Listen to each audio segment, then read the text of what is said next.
So I want to welcome everyone in the Ivy community. I'm Nancy Ganzekaufer, business coach to interior designers and other creative entrepreneurs. I'm going to share my screen, and I want to thank Ivy for having me here today. Let me go to share screen.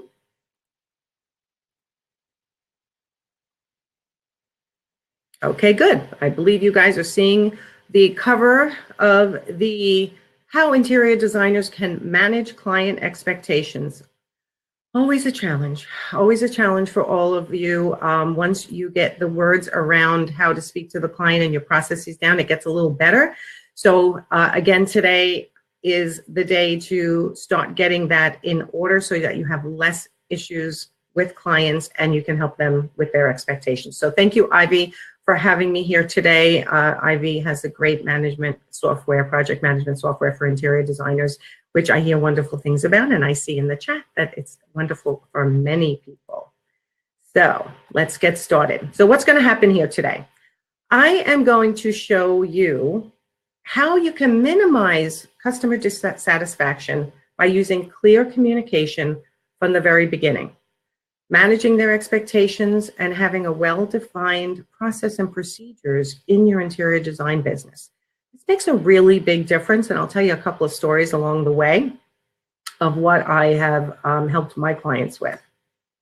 So how am I going to do this? Like I said before, it's all about the words you use and the steps you take in order to feel confident, definitive, and professional, right? Because confidence is a brand that sells. And when you sell yourself with confidence, your life is going to be better, your business is going to be better. It changes the whole interaction. And that's what I want to help you do today. Start getting the process in place of changing your client interactions right from the beginning so that you're managing their expectations and they end up being a really great client for you. So again, I asked how many people of you know me. For those of you who don't, I'm Nancy Ganzekaufer. I'm the most supportive, direct, and knowledgeable business coach you'll ever get to work with.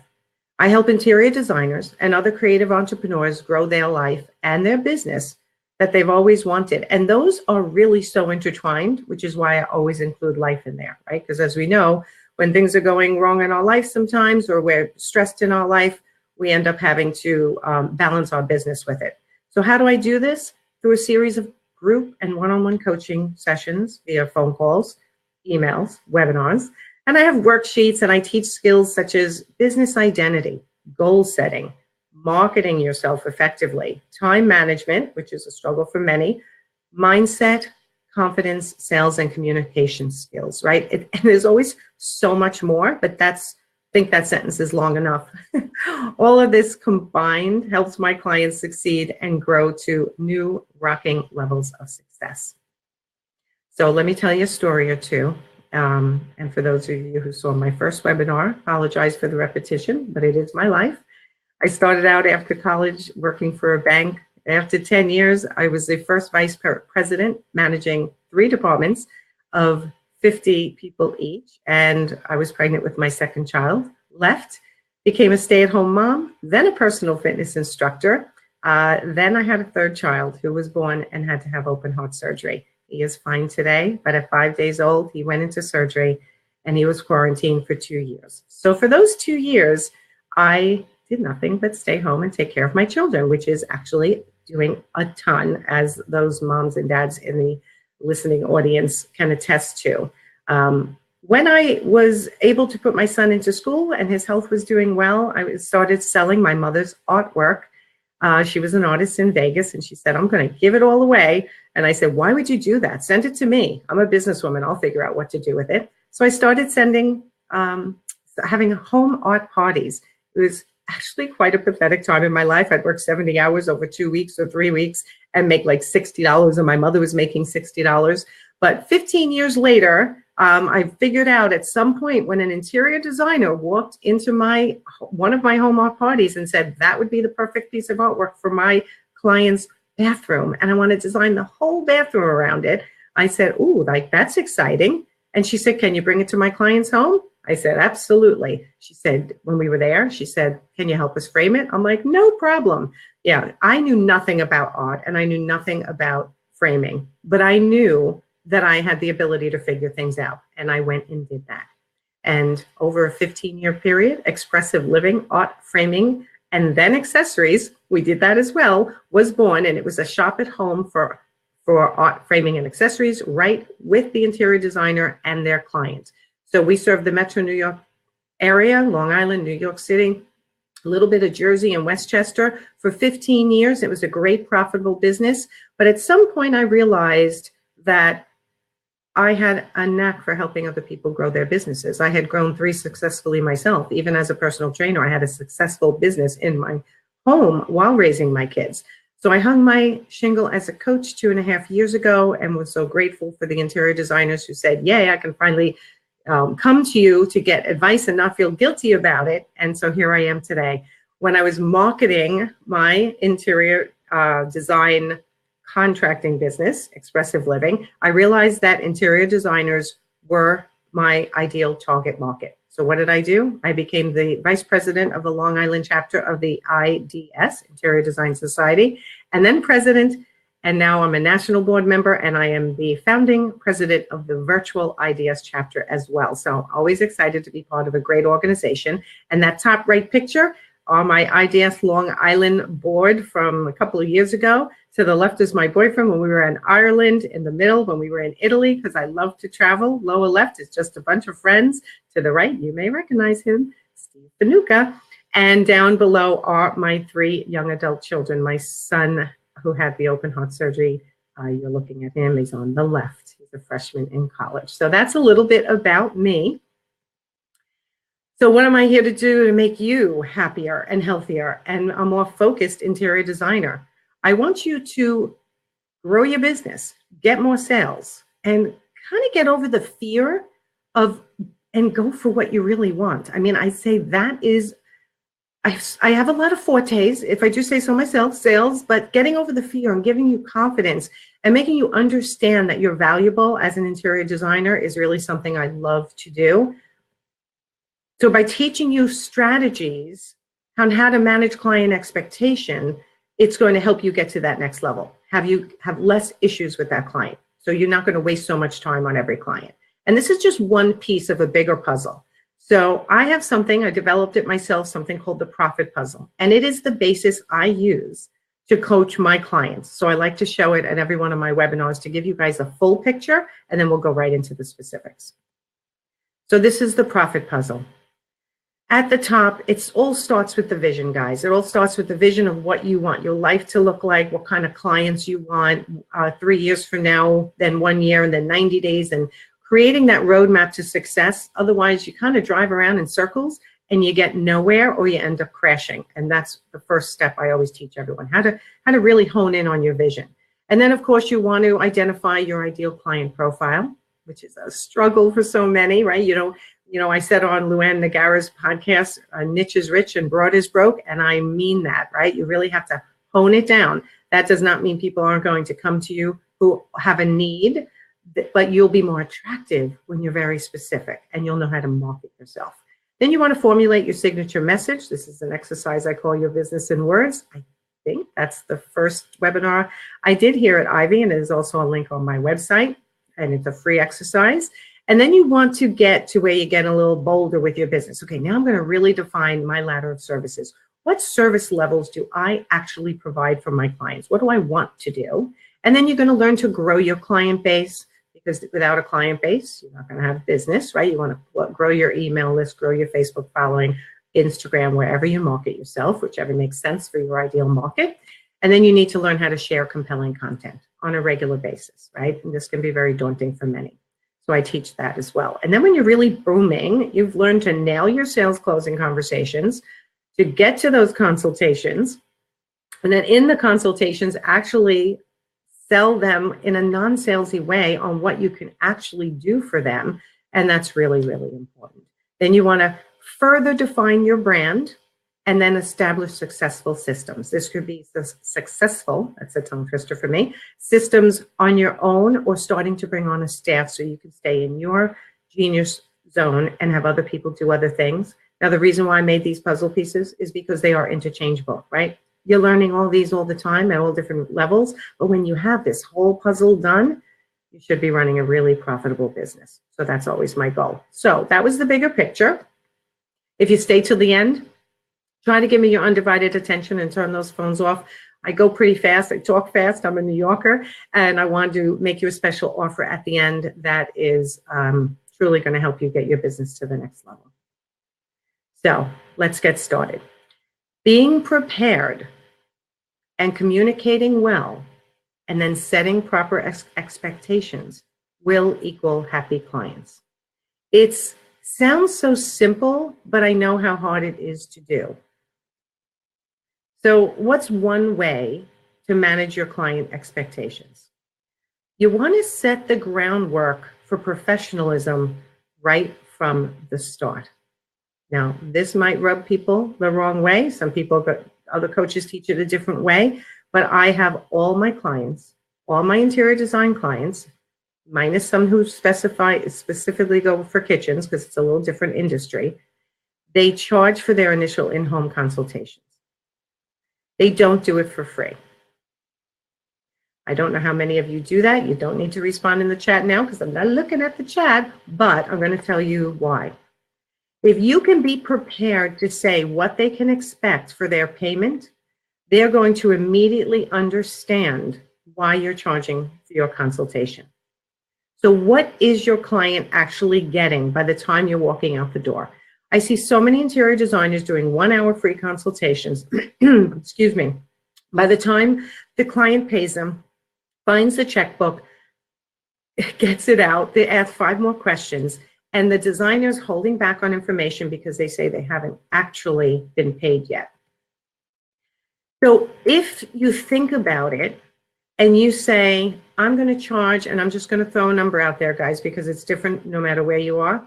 If you're charging $350 for an 1.5 to 2 hour consultation, and you're able to tell somebody over the phone, what you get for this consultation is the following, right? I'm going to give freely of my ideas. I'm going to maybe sketch the space, right? All of you have different talents, and it's something that has to be investigated.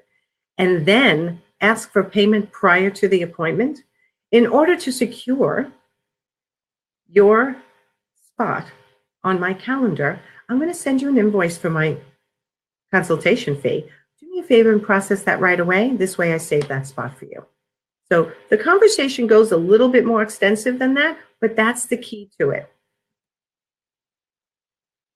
So I'm actually going to go back to that for one more second because I have more to say. So in other words, when somebody calls you and says, I would like I'm looking to redo my kitchen and I'm not sure what to do and I'm thinking I'm needing help, you're listening to them. Then you're asking them why it's important to them now. You're painting a picture. Well, here's what I can do for you. I can come in to your home for an 1.5 to 2 hours. And by the time I leave, I'm going to save you money, time, and mistakes that you possibly could be making in the future. How does that sound? And when they say, oh my God, that sounds great, then you say, fabulous. My consultation fee is $350 and I can be there Thursday at 2 o'clock. Does that work for you? And then you go in, they're there already, right? You've explained what you can do for them. So they're just there in their emotional state where they know they need help, and you've convinced them that you are the one to help them because you've painted the picture. Hope that makes sense to you guys. Okay. How to manage client expectations. Number 2, try to meet with all decision makers. And I know this can be really hard, right? Sometimes wives will say, I just want to meet with you first and then we'll bring my husband in. Or if a husband says, I'll just want to meet with you and then I'll bring my wife in, right? I'm not discriminating here. But you want to really try to say, I'm going to be giving so much value in that first meeting. And I really don't want to eliminate your significant other, who's also a decision maker, from the conversation. So if we can find a time that works for everyone, it's really so much better. Because you have to understand who the players are, right? I hear all the time, like I met with the wife gave approval, then the husband came in and he said no. And it really causes you a lot of problems. And now you're trying to manage everybody's expectations, right? It's designing for the sexes, designing for the couple, and it could really throw everything right from the beginning. So best you can, try to understand all the players who are involved. You can even ask, are there any other decision makers involved that should be present at our first consultation? Number 3, be detailed about your process. You want to explain. You don't have to do this in the initial consultation during the time where you're supposed to be giving of information because you are getting paid. But at some point when you say, would you like to continue to work together? I would love to help you on this job. And if they say, yes, I'd like to hear more, you want to be very detailed about your process, what works for you. And really, I haven't found one interior designer whose process is the same. All of you guys work slightly different. One thing that's everyone's very different about, and this is an important point, set clear communication guidelines. Do you accept phone calls? And during what hours? Do you accept texting from your clients? Or is it just email? What hours can they expect you to respond? Do you accept Instagram messages? I had a designer the other day that said one of her clients is communicating with her through Instagram DM. And it's like, it's getting crazy because the clients feel like they can email. Hi, Darcy. They can email, they can text, they can call, they can DM you, they can Facebook message you, and suddenly it's all out of control. And you're like, I know I saw a message that came in and I don't know where it was. And it starts to fluster you and it throws you off your game. So you want to, I love my little word salad bowl there. Excuse me, I'm going to take a sip of water. My little word salad bowl kind of represents when you babble a bit and you don't actually say clearly to your client what they can expect, and then actually adhere to it. You don't want to give them the opportunity even once if they text you and you don't accept texting. You want to be able to say, do me a favor, can you email this to me so I can keep track? Or if you have communication through your project management system, you can keep all the communication there. I did that blue screen again. You want to make sure all of this is very clear in your letter of agreement, right? You want to make sure they understand. I don't work weekends, or sometimes I work weekends, or I only work every one weekend a month. You want to make sure your agreement is very clear when it comes to the communication. A lot of people leave this out, and it's really very important to have it in there. This way, if they go over the line, you can refer to your agreement in a very nice way. You also want to ask very detailed questions.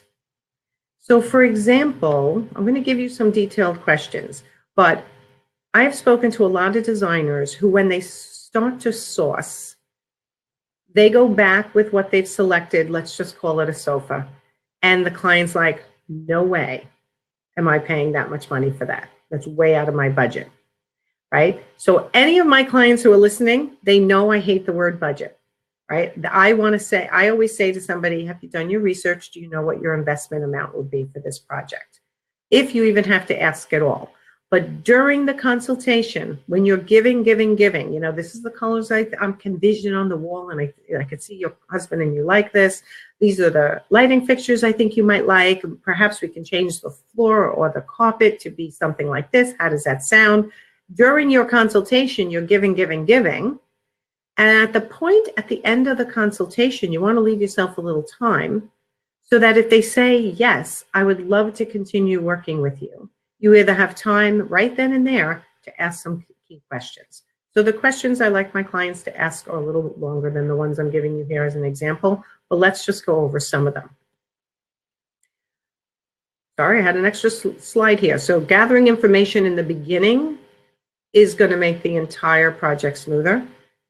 And it helps you get to know what the client is thinking and what they're expecting from you. So here's some example questions. What kind of help are you actually looking for? Because you guys don't want to assume that they need more because you're excited to do more for them, right? You want to make sure you go, what kind of help are you looking for? That's when you're going to find out if they're just looking for you to shop with them. And if that's in your business model, do you even want to do that? Or whether they're looking for you to do just the design selections and provide them with the product with links to retail, if that's something your firm offers, if that's something you like to do. Or are they looking for you to handle it soup to nuts? They don't want to touch a thing.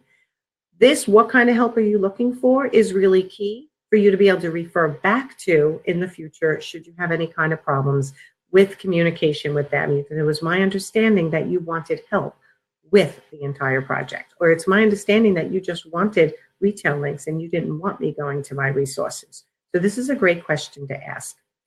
Have you worked with an interior designer before? I know you guys love this question, because if they have, and you say, if so, how did it go? And you find out they've worked with 5 or 6 interior designers and they hate them all and they were all terrible and they didn't do what they asked them to do, and there's a ton of complaints, I don't think I have to tell you that's a red flag, and you may want to choose not to work with that client anymore.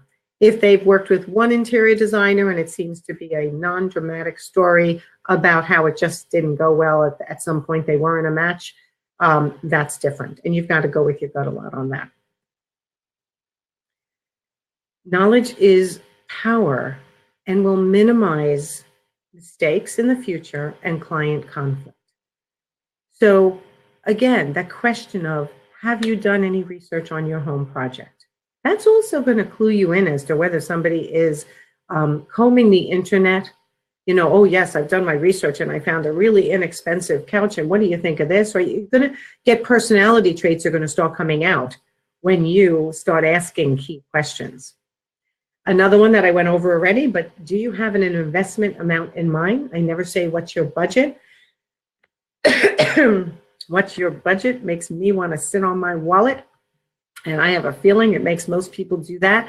And let's be honest, any of you that I've ever asked, has the client known their budget and are accurate with their budget anytime? I've never heard somebody say yes. So what is the point of asking that question? The point of asking that question is you're trying to get an idea of whether they are a big spender, a medium spender, or are they a low-end spender. So there's another way to do that. And I'm going to show you that, I think, on the next slide. So you also want to ask, what is your projected start date? Like, you want to know, are they in a rush? Is this something they want yesterday? What is their desired completion date? Because they might have a graduation coming up, they might have a bar mitzvah coming up, they might be getting ready to have a big party for a family member, or they may just go, no, you know, I'm just going slow and want to get it going because I've sat on it for so long. This is really a key question, so you know what rush they're going to be in, how hard they're going to ride you, and it could change your pricing if you think about it, right? Because a rush job is going to take more hours, more stress, and this could actually change the way you price a job. You also want to know what they like or dislike about their current design. And do they have any pictures of inspiration that they've been pulling? Because a lot of people do that these days, right? They create Pinterest boards, or they have pictures on Instagram that they like, or they've gone to your website and they can tell you exactly, you know, I love that style, right? And that's really helpful, because if they love a specific style that's on your website, then you kind of know in your head, or you can go back and look roughly how much that cost. The other thing you want to know, if they can put it to words, is what style do they want to see in their home? And it's even a great thing to have maybe a little example of each if you have, or be able to find the words to explain what is the difference between something more modern and contemporary, traditional, or transitional, so that you have a good feeling before you start to pick product, what their style aesthetic, the style aesthetic that they're trying to achieve. So here's where I alluded to the other investment question, right? It's very hard for someone to say, what's your budget or what's your investment amount? Because sometimes they just actually don't know. So here's a great way to find out roughly where they stand in that pricing model, right? And you can change the prices based on your area, on your business model, who your ideal client is. This is just an example. but it's a great way of when they look at it, they're going to pick one, right? So let's say they like the middle one, which often happens, by the way. People pick things in the middle, right? So they're saying, I think we're more in the better, sofa 4,500. Yeah, I think that's about right. So when you're selecting product, you're going to have a feel for what you're selecting. I can't tell you how many problems are created for interior designers who are guessing based on what they've seen and what they've heard and never really asked what they think is expensive versus inexpensive, what is reasonable for them. And again, you can change any of the words around this, but this is a really important question to ask. So here's one more. I know I keep saying this, but I hear this all the time. Well, I didn't know they were going to be using their own contractors. I thought I was going to be using mine, and now their contractors are sucking up my time, and I didn't charge properly. So why not ask? And again, none of these are going to eliminate all problems all the time, guys, but it's going to minimize it. So do you have contractors in line, or would you be using mine? And if you're an interior designer that does not work with anyone but your own contractors, this is going to let you know that this is not your ideal client. So this is a great question to ask. Okay, here's another one. Having a clear, easily understood billing and payment process. Okay, I actually just got off the phone with a client this morning, and she takes, she's a new client of mine, and a lot of people come to me in this way. She takes a 50% deposit on product and then takes the other 50% before delivery. And she does that on all the different deliveries. And that is a tremendous amount of work for her. And that is causing a tremendous amount of difficulty with a client, right? Because he's nitpicking every single invoice that comes in, okay? You want to make sure that you have a clear, easily understood billing process, not just for you, but also for the client, right? You don't want to be confusing. You want to make it simple. And you guys are not, banks. If you're ordering a product, take the full amount up front. There is no reason why you should be taking 50% and then the other 50%. If you go into any store, do you pay 50% and then when it gets delivered, you do the other 50%? No, you take the full amount prior to ordering. And that is something that is clear for the client to understand. Be clear about additional fees when scope creeping begins. I'm going to take another sip of my water. Scope creeping was a great term that I learned from my son. He said it's when you decide on a job what the expectations of a job is, and then it starts creeping out of the scope, right? So your scope of your work should be very clear to that client in your letter of agreement.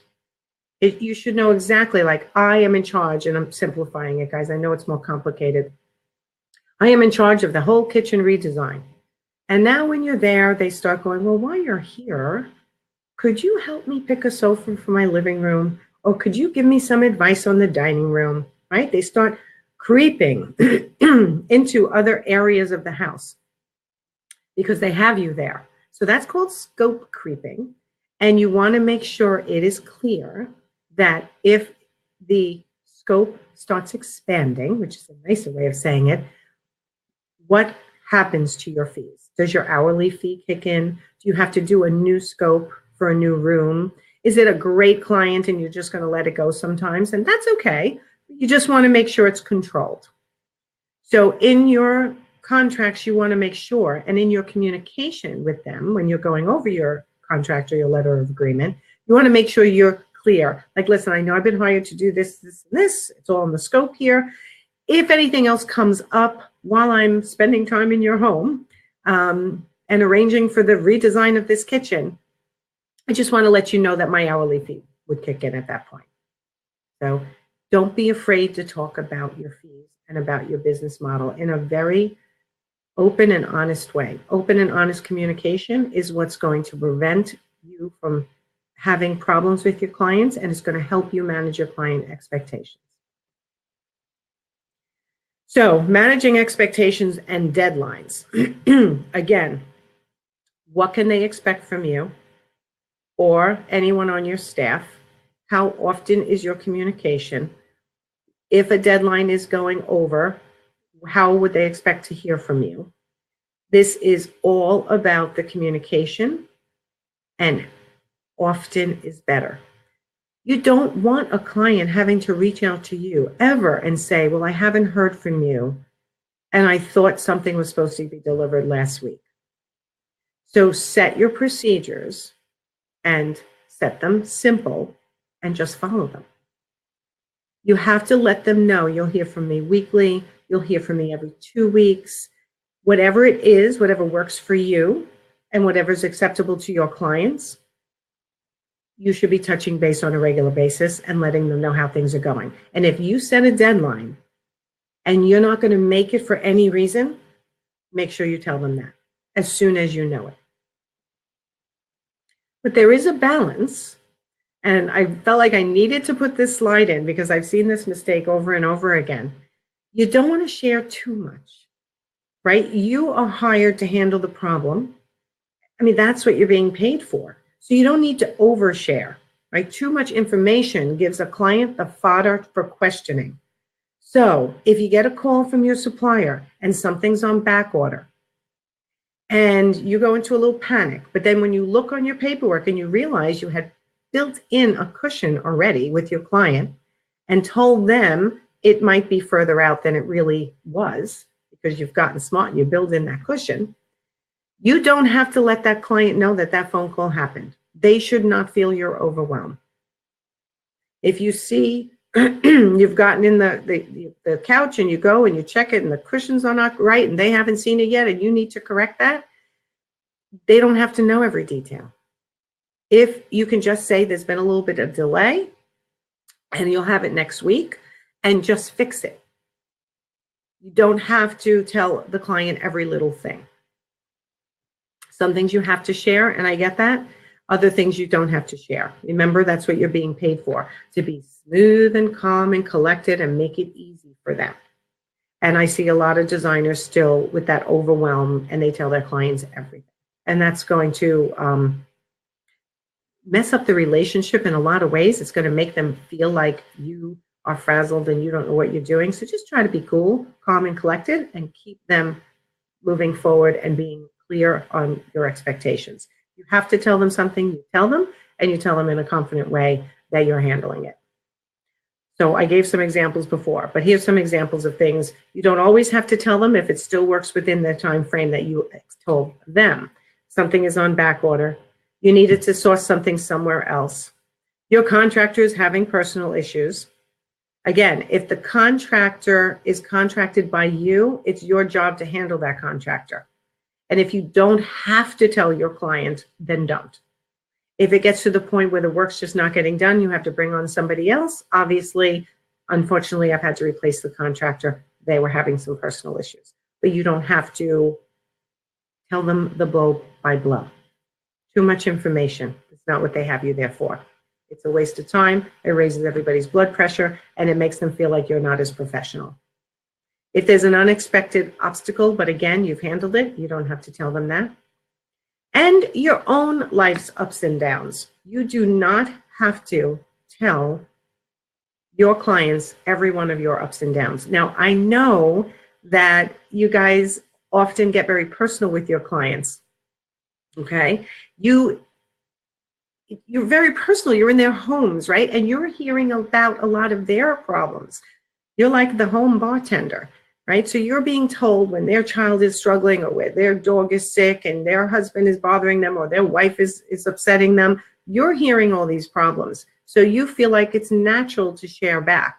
But I'm telling you, try not to, right? Try not to share back all your ups and downs because unless it's putting you on a relatable front, right? Someone says, I'm so sorry, I'm going through a divorce. And you say, yes, I've been through a divorce also. That's okay.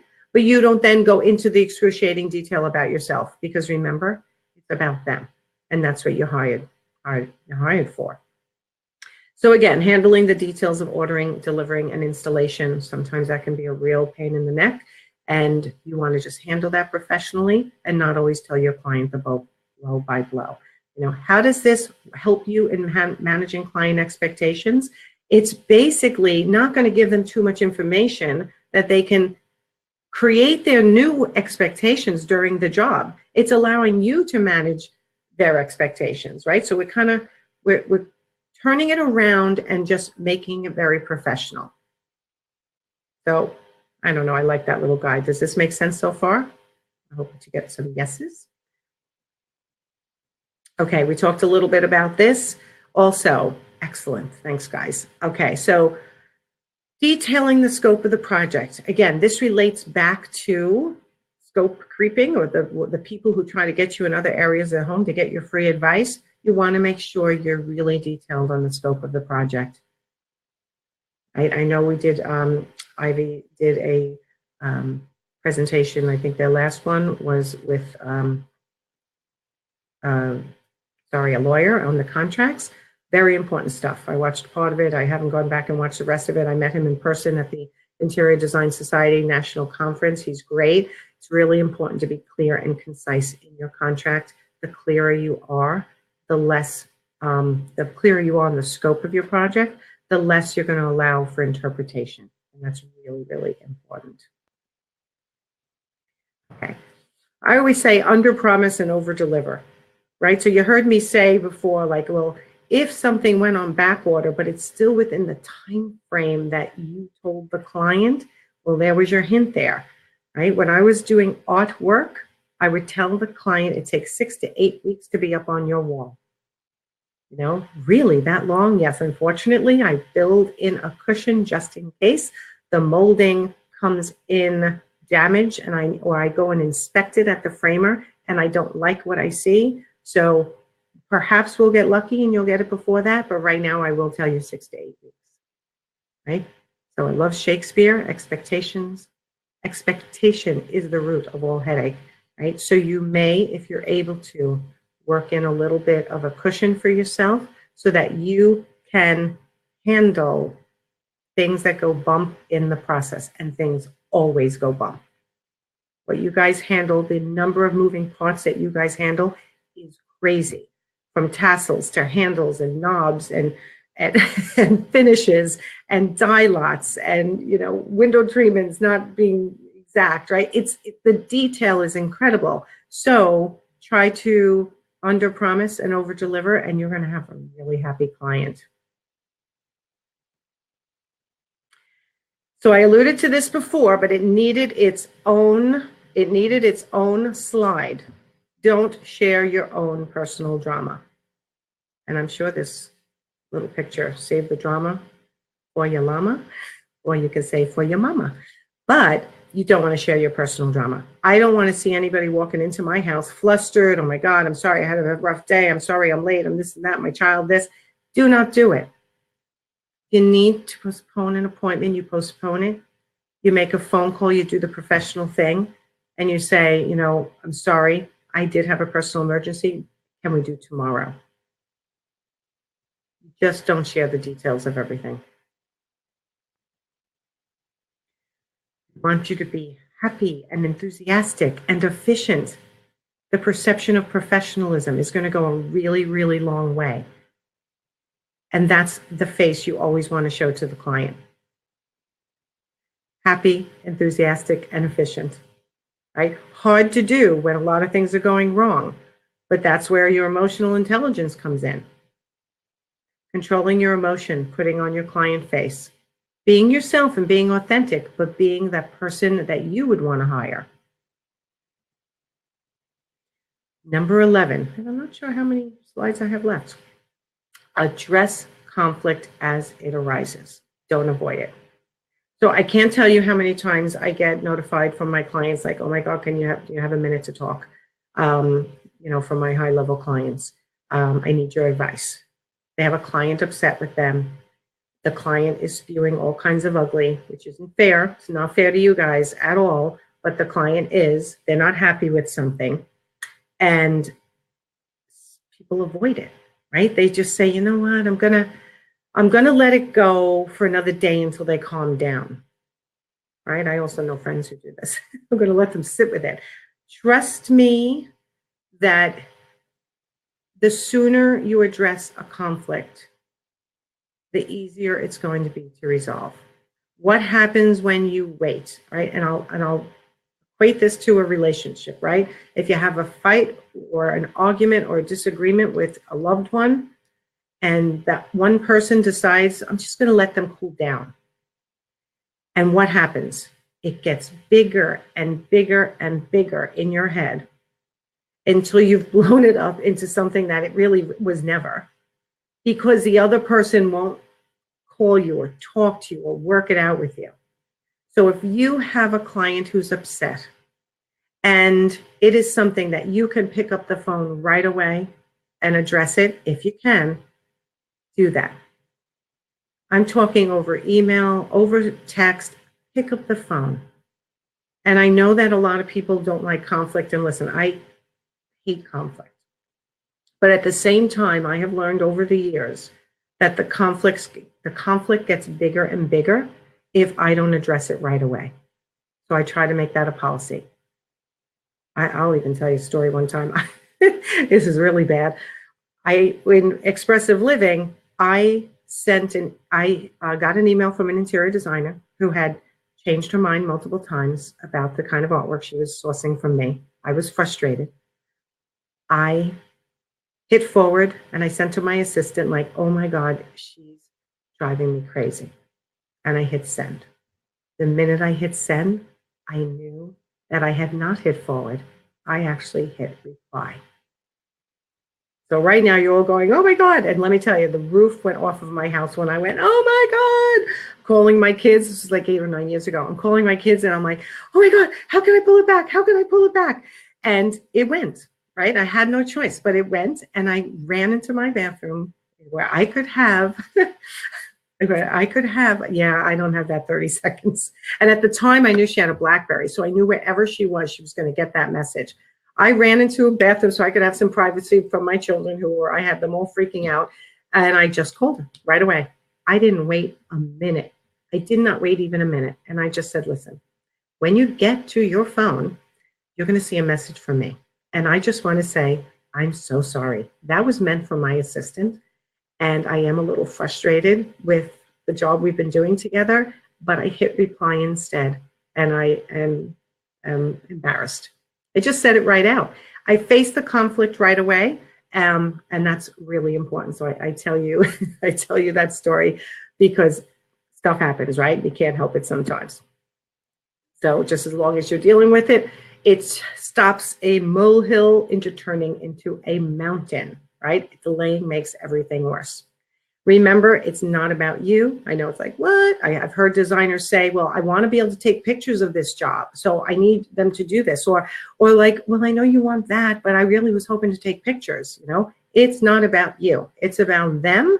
And hopefully you'll still be able to take beautiful pictures. You can always Photoshop out or in something that you didn't choose yourself. But remember, it's about the client and not about you and your publicity and your aesthetic all the time. It's about them first. So let's review. 1, charge for your initial consult. 2, meet with all decision makers. 3, be detailed about the process. 4, set clear communication guidelines with clients. 5, use detailed questions to find out what you need to know. 6, have a clear, easily understood billing and payment process. 7, manage expectations and deadlines. 8, detail the scope of the project. 9, under promise and over deliver. 10, don't share your personal drama. And 11, address conflict as it arises. So, what now? If you are still struggling and feel like you need help getting clear, getting concise, and making decisions, you've been stuck and want to finally create a profitable interior design business that you enjoy, that's why I'm here. That's what I do. People call me Business Coach Nancy. Some people call me Mini Nancy G. But I'm offering you guys a reduced cost strategy call. It's straight coaching, guys. It's not a 15-minute sales pitch. It is straight coaching. At the end of that session, whatever you're stuck with, I should be able to help you get off the fence, move forward, get you unstuck. If you're interested with continued coaching after that, I'll just ask you, are you interested? If you're not, I'm like, okay, no problem. You know where to find me. But this is 50 minutes of what are you struggling with in your business? How can I help you? You can find that at businesscoachnancy.com/consult. So we're going to take questions, but I just want to get through the rest of my slides here. Was this helpful today? These are all the places you can find me. And basically, it's just my name everywhere. So it's easy. Actionable Entrepreneurs is my private group. And I'd love to have you guys in there. If you're not in there, I try to go live every day and give you guys a little action tip, because I'm all about taking action, ignoring the pain of growing your business and taking action. If you are a parent, you know when your child was younger, it was painful to get up in the middle of the night and to feed them and to take care of them sometimes. But you just drove through the pain because you had no choice. So when you're trying to grow your business, it's the same.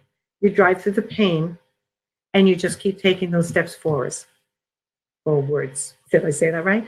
So I love my wine. For those who know, I have weekend wine down from my business page, Nancy Ganzekaufer on Facebook. So cheers to everyone's success. And I am going to take questions. I believe that's my last slide. And there we go. Questions, anyone? And I want to, again, just thank Ivy for allowing me to do a second webinar here with you. This is a great audience. You guys are fabulous. You ask such great questions. And I want to make sure I leave a couple of minutes now to answer some questions, because I know I saw at least one, even though I'm not supposed to be looking. Let's see if I can move my screen up. And okay, I believe, what happened there? Let me bring my screen back down. Okay. Let me stop sharing because the little tab that asked for the share was hiding my Ask a Question tab. So, okay. How to make sure clients aren't going to ask you to chase sales during the process, by Anne.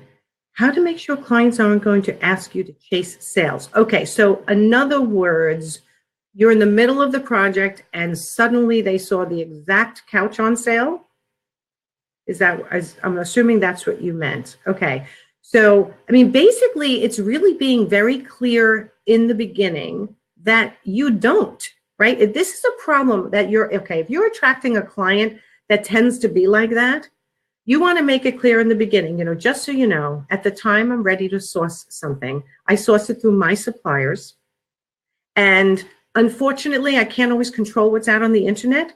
I don't think you're going to find it for a better price. I don't even want you to look, because guess what? My service has been included in the price that you're being offered. My service of ordering it, tracking it, handling any difficulties the supplier is having, getting it delivered, managing any damages are all included in the price of the product. So don't be looking around for pricing, because then really you're going to take over that process. And since 70 to 75% of items come in damaged, you might not want to handle that. That's why you have me. Hope I answered that well. Like, not sure.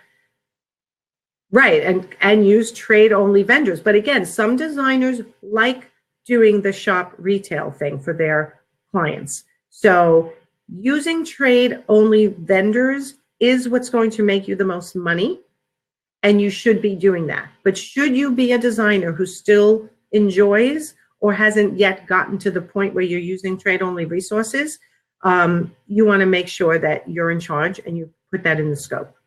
I'm in charge of finding the product. Once I order it, could it come out on sale somewhere else? Yes, but I do not want you going that route.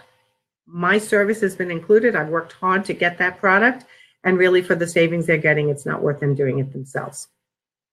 Okay, so I'm going to move on to the next one. What about hourly billing versus retail or all-encompassing billing? Sometimes I feel as if I'm hourly billing my clients to death.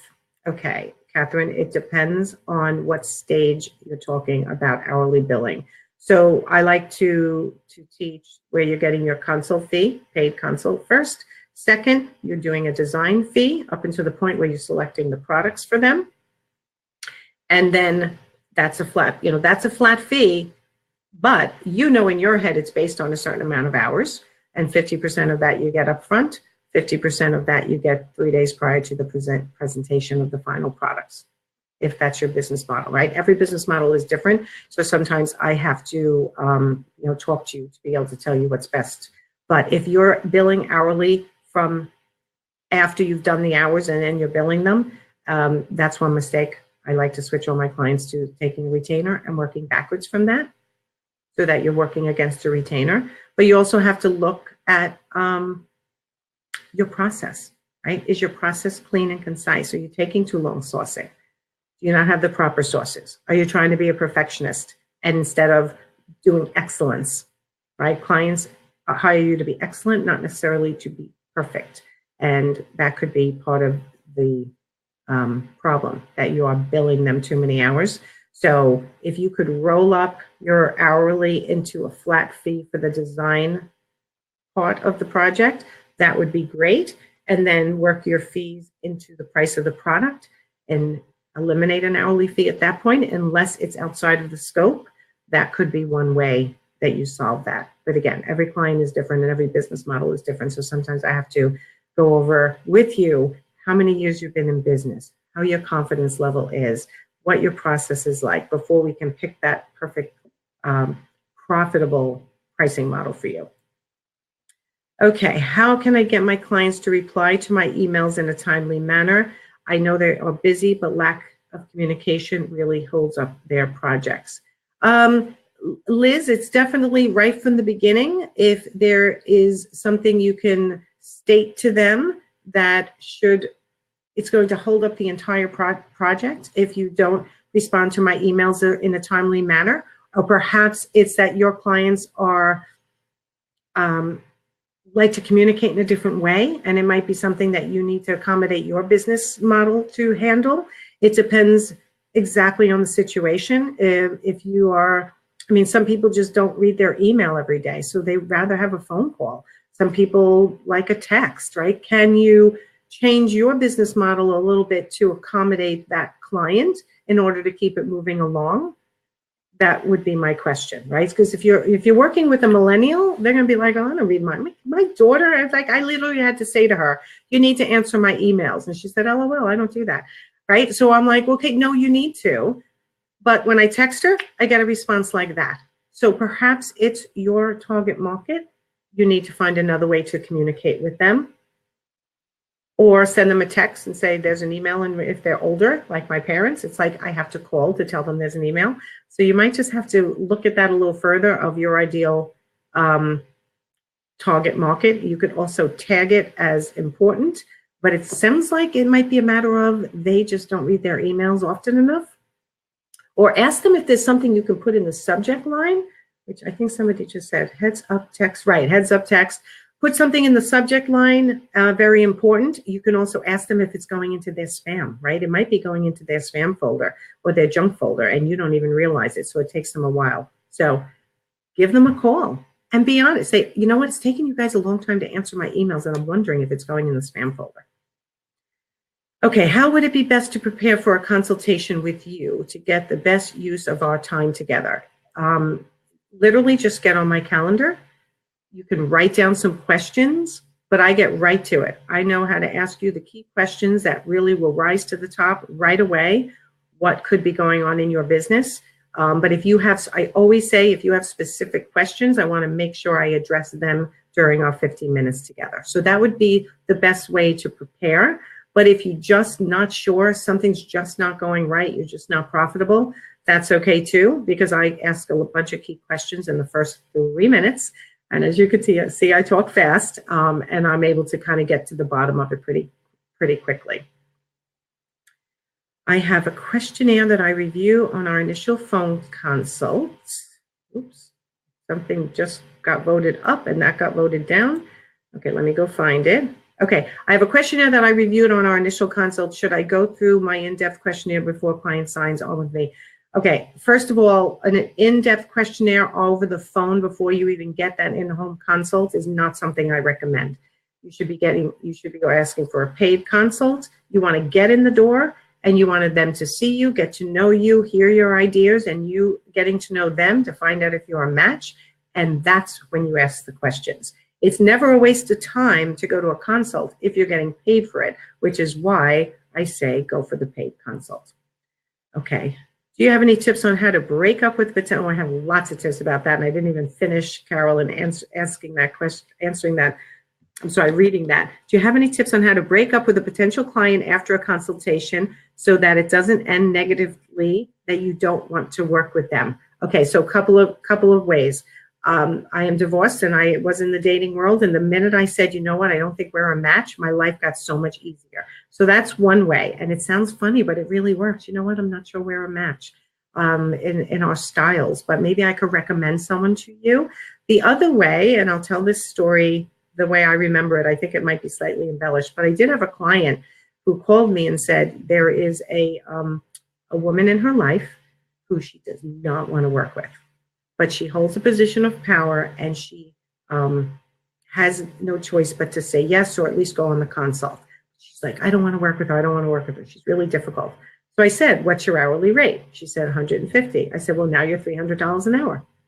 And she looked at me like, what? I'm like, yeah, you're $300 an hour. She's either going to say, no way, that's too expensive, or she's going to say, okay. And suddenly that really difficult client is going to be, you're going to be thrilled for every hour that gets put on your calendar.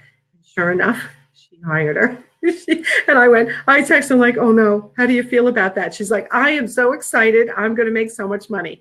And I just spoke to her yesterday, I think. And I said, how's it going? She's like, fabulous. I'm making a ton from this woman, right? So it makes a difficult client either. So if you're in front of somebody that you go, I do not want to work with them, you can just say, you know what, I really don't feel like we're a match. If you think they're a difficult client, but this is a really big job and I might want it, just up your fees. And if they take it, you're going to be really happy to get the experience with a difficult client. It's going to teach you a lot, and you're going to be thrilled because you're going to be making a lot of money. So let's see what else. Hope that was helpful, Carolyn. Okay, Melinda, I have a questionnaire that I review. Oh, I did that one. Lori, we all know stuff happens. Something gets lost or damaged in shipping back order date. Absolutely. For a client who has never worked with a designer before, do you think there's a benefit to gently letting them know upfront that there's a few bumps in the road? I have clients that seem shocked when a hiccup occurs. I think if you want to say something like, and yes, I think it's important to mention to them, since you've never done this whole design process before, I just want to let you know that sometimes there are hiccups, sometimes there's damages, but that's why I'm here, and I'm going to handle it all for you. But it's not always smooth, but I'm here to make sure it's 90% smooth. That's my job, just to make sure you have said that. I don't think you need to detail everything that possibly could go wrong and get them worked up. Okay, I have 2 more minutes here. On the good, better, best examples, is something you think is best discussed prior to the consult, at the consult. Do you recommend putting together a handout? I do not think you should discuss the good, better, best until after your consult and they say they want to work with you and they have given you a deposit towards working with you, is even the ideal. Okay, if you have to ask before, I get that, because there's certain clients you may not want to work with. But ideally, yes, I'd love to work with you.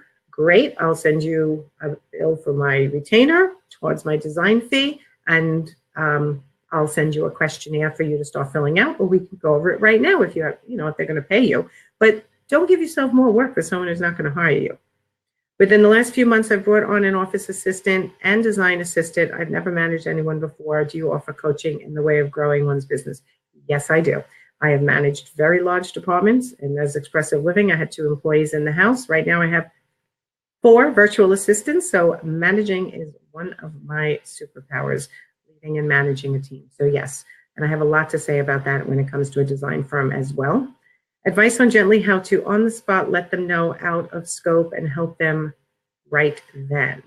I just want to let you know that, I know you're asking me about the dining room. That is out of our original scope. I would be, starting now, kind of starting the clock on my hourly fee. Is that okay with you? Just so you're aware. It's kind of like if you're charging an hourly fee and you start to talk personal, you say like, this is not on the clock right now because I'm talking personal, right? Just be honest and upfront about it. Honestly and upfront is always the best way to go. Let me just check my time. It's 1:30. So I do have to go. I apologize for not being able to answer all the questions today. Again, my offer stands if you are struggling to grow your business, struggling with any of the processes around your business. I am happy to, again, do that reduced cost strategy call. It's a straight 15 minutes of coaching. So thank you again for all being here. I hope this was helpful. I hope to see some of you on my calendar. And Ivy, thank you so much again for having me here. I know my clients who use you are very happy with their project management software and running of their interior design firm. So thank you, thank you, thank you. Thanks, guys. I will talk to you guys all soon. Bye.